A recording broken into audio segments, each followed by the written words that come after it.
আসসালামু আলাইকুম গাইস, কেমন আছেন? আশা করি সবাই ভালো আছেন। তো আজকে একটি নতুন ভিডিও নিয়ে আসলাম।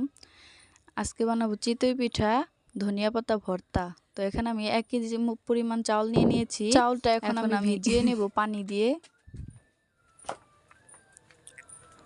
এখন আমি নেড়েচেড়ে ভিজিয়ে দেব, 10 মিনিটের জন্য রেস্টে রেখে দিতে হবে, যেহেতু এটা ভাঙানো চাল। তো 10 মিনিট পর ফিরে আসছি আবার। 10 মিনিট হয়ে গেছে। এখন আমি এটা শিলপাটায় বেটে নিব।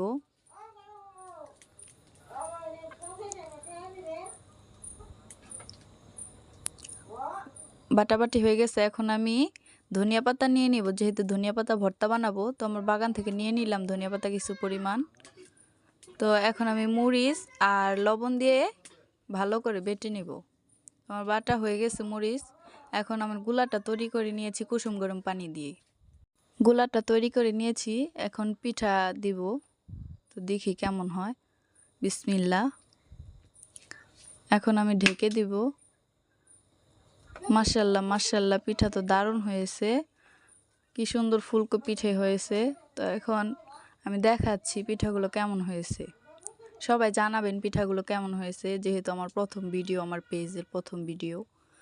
তো আমি একটা পিঠা ভেঙে দেখাচ্ছি আপনাদের।